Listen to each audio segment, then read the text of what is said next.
Selamat siang anak-anak kelas 10 IPS. Assalamualaikum warahmatullahi wabarakatuh. Hari ini Bu Yuli akan membahas mengenai soal ulangan harian. 2 minggu lalu kita ulangan harian ya waktu itu. Nah, silakan dibuka bukunya kemarin, jawaban-jawabannya sambil dicek ya. Sekaligus kita mengoreksi. Oke? Disiapkan sekarang.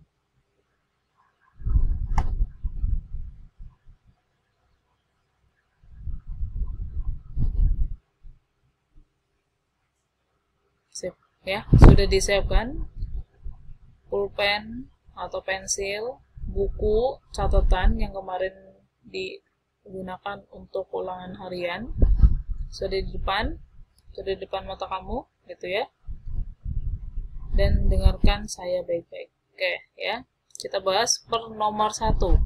Yang pertama adalah pembabakan dan pengklasifikasikan, ya, pengklasifian peristiwa dalam sejarah namanya adalah periodisasi.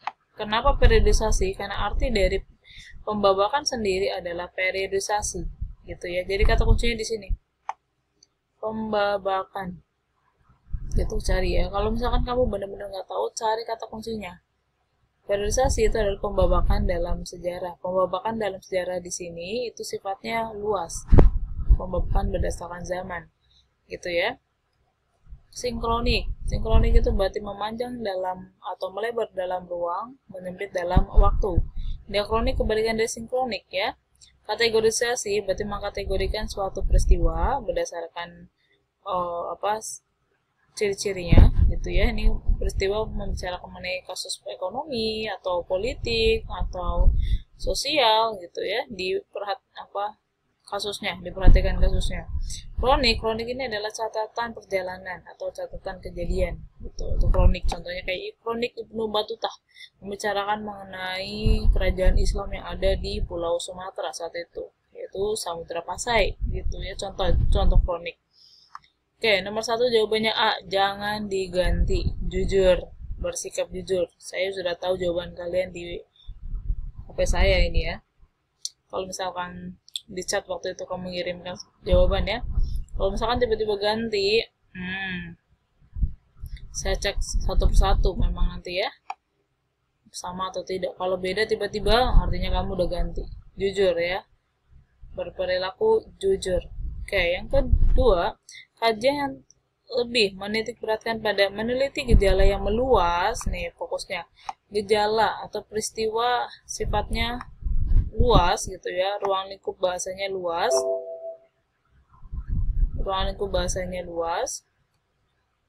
tapi dia waktunya terbatas. Ini adalah pengertian sinkronis.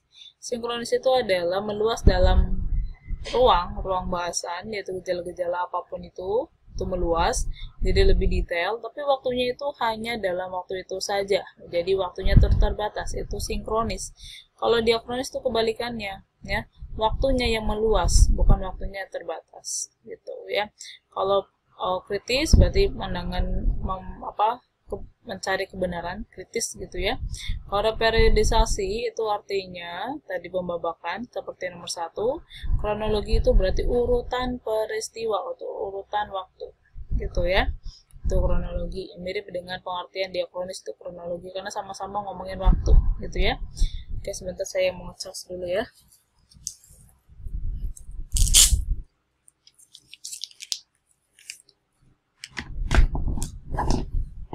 Jadi coret yang salah, yang benar dibiarin ya. Nanti saya cek lagi.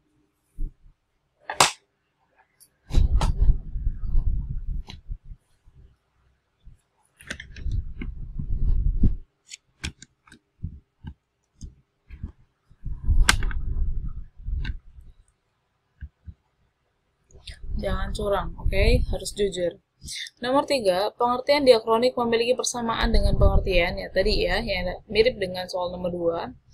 Kalau maksudnya sudah saya bahas di nomor 2 tadi, karena sama-sama ngomongin tentang waktu, kayak kata kuncinya diakronik gitu ya.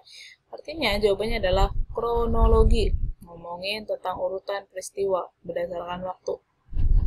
Diakronik berarti apa? Diakronik berarti adalah melebar atau memanjang dalam waktu gitu ya, menyempit dalam ruang. Kalau yang melebar dalam ruang itu artinya adalah sinkronik.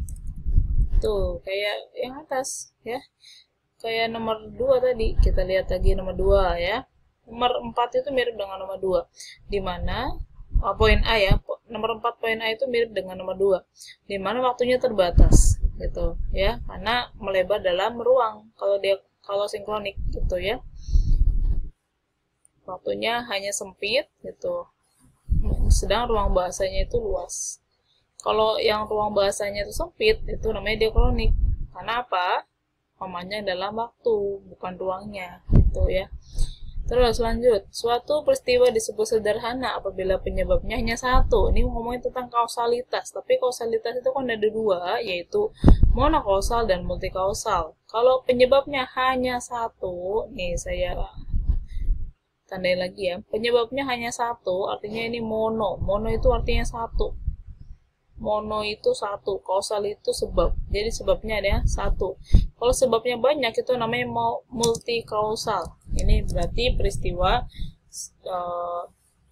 penyebabnya banyak. Lebih dari satu gitu aja. Lebih dari satu. Gitu. Itu berarti multikausal gitu ya. Suatu peristiwa disebut kompleks apabila penyebabnya banyak. Nah ini ya berarti multi-kausal gitu. Berarti kalau penyebabnya satu, mana? Ini sebabnya satu. Jadi kausalitas cuma ada dua, multi-kausal dan monokausal ya. Mono berarti penyebabnya satu. Udah, nggak usah lebih mono. Karena kata kuncinya di sini nih, mono. Cari kata kunci di soal juga boleh ya. Suatu peristiwa disebut kompleks apabila penyebabnya banyak. Udah, kata kuncinya adalah banyak, penyebabnya banyak. Oke, gitu ya. Nomor 7. Di bawah ini termasuk contoh cara berpikir dalam sejarah. Pilih cara yang termasuk berpikir sinkronis. Nah, sinkronis itu apa? Kayak tadi nomor 2, menyempit dalam waktu, meluas dalam ruang atau melebar dalam ruang. Ruang itu ruang bahasan, waktunya itu sempit, jadi nggak mungkin ada kronologi seperti ini. Kalau ini tanda dari diakronik. Pokoknya ada rentan waktu seperti ini, kayak 1825 sampai 1830, itu berarti diakronik. Gitu ya. Ini semua sama ya, 1821, 1837, itu diakronik, karena ada rentetan peristiwa berdasarkan waktunya. Ya, misalkan perang Padri dari 1821 terjadi apa, 1822 terjadi apa, sampai dengan 1837. Itu tuh ciri khas dari diakronik. Sedangkan yang di sini tanya adalah sinkronik. Jadi sinkronis meluas atau melebar dalam ruang. Ruang di sini adalah ruang bahasan. Ya ini detail. Kalau ngomongin tentang sinkronis itu lebih detail karena ruang bahasanya itu luas. Sedangkan kalau waktunya itu sempit karena terjadi pada saat itu juga gitu, pada saat itu aja gitu ya, suasana pada tragedi G30 SPKI, berarti di 30 September malam-malam itu ya, di tahun 1965. Jadi itu waktunya di waktu itu aja gitu ya. Terus kemudian tapi bahasannya itu ini apa namanya, luas gitu ya, lebih detail. Terus kemudian nomor 8, dia jawabannya ya D ya. Di bawah ini yang termasuk contoh cara berpikir diakronik. Lagi-lagi ngomong diakronik. Diakronik itu berarti melebar dalam waktu, memanjang dalam waktu gitu ya. Berarti kalau ini sinkronik nih. Contoh dari sinkronik nih. Sinkronik ya. Ini juga tadi jawaban sinkronik kan. Ini sinkronik. Pokoknya kalau ada rentan waktunya itu ciri khas dari diakronik. Oke. Dan jawabannya adalah B. Perbedaan antara sejarah dengan ilmu sosial lainnya yaitu sifatnya yang karena sejarah itu ciri khas dari konsep berpikir diakronis karena ngomongin tentang waktu gitu. Ya kalau sinkronis itu ilmu sosial lainnya. Ilmu sosial lainnya apapun itu, bisa ekonomi, sosiologi, geografi gitu tuh lebih ke sinkronis gitu ya, bukan ngomongin tentang waktunya tapi detail peristiwanya atau konsepnya. pentingnya berpikir sinkronis dalam jadi kenapa harus kita menggunakan ciri sinkronis? Karena apa? Mendalam. Saya tadi sebutkan, sinkronis itu adalah detail. Jadi peristiwanya secara mendalam itu ya. Jawabannya adalah B. Coret yang salah, jangan bohong. Periodisasi ditentukan sejarawan berdasarkan, periodisasi kan ngomongin waktu, karakteristik suatu kurun waktu gitu ya. Kenapa bukan B, C, D, E? Walaupun pada dasarnya ini semua juga ditentukan oleh sejarawan kan gitu ya. Tapi pengertian B, C, D, E itu semua sama maksudnya, maknanya. Hasil kajian dari para sejarawan sebelumnya. Jadi kan memang disepakati oleh para sejarawan. Nah, ini melalui seminar. Jadi nggak mungkin itu kalau maknanya sama. Itu cara untuk menjawab soal ya. Kalau misalkan maknanya sama, nggak mungkin itu jawabannya. Gitu ya.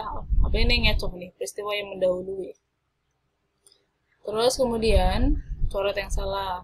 Penjelasan sejarah diharapkan mencapai sasaran yang maksimal sehingga hasil pengkajian itu memperoleh kejelasan yang lengkap mengenai realitas masa lampau ya.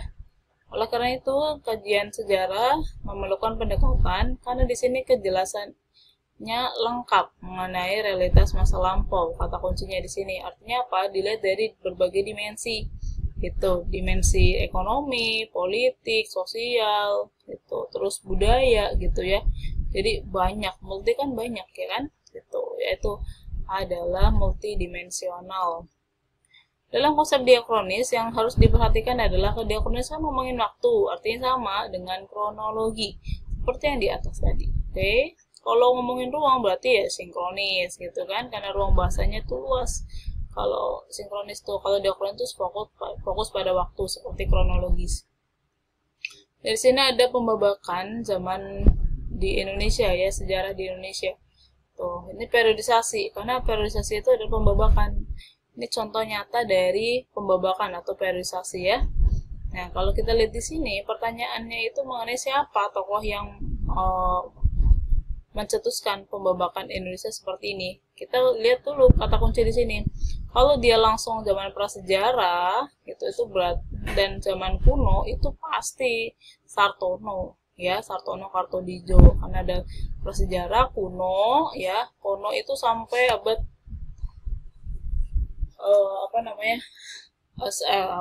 tahun 1500 sebelum Masehi gitu ya, itu kuno.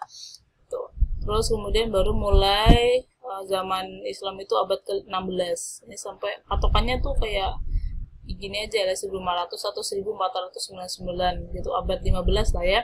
Kalau Islam, kerajaan Islam itu muncul awal berkembangnya dan bertumbuhannya itu abad ke-16 sampai abad ke 19 gitu. Nah, abad 19 itu adalah masa-masa kolonialis gitu ya, itu ya sampai dengan Jepang gitu ya. Itu menurut Sartono Kartodijo.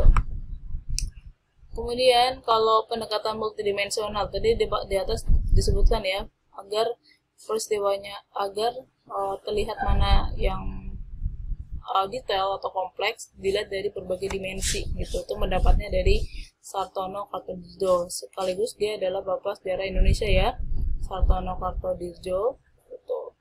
Terus kemudian N. Malik, makna dari N. Malik itu sama dengan ciri sejarah yang pertama, yaitu unik ya. Unik itu adalah peristiwa sejarah itu hanya terjadi satu kali, tidak akan berulang gitu ya. Walaupun mirip, tidak disebut sebagai unik atau N. Malik ya. Mirip itu seperti kayak contoh setiap tahun memperingati 17 Agustus ya. Itu peristiwa memperingati proklamasi kemerdekaan ya, tapi sangat berbeda dengan yang aslinya gitu ya, di tahun 45 tentunya beda sekali ya. Jadi itu makna dari N. Malik. Terus kemudian 17 ya, di periodisasi di buku SNI itu ada zaman Hindu-Buddha ya, ini sebutnya masuk ke zaman kuno. Jadi kerajaan-kerajaan Hindu-Buddha itu masuknya zaman kuno ya. Gitu. Jadi bukan Hindu-Buddha lagi, ini salah gitu. Ini pengecoh saja ya. Jadi masuknya zaman kuno. Terus kemudian zaman kuno pada sejarah Indonesia berlangsung pada abad 1 sampai 14 gitu. Kalau 15 sampai 16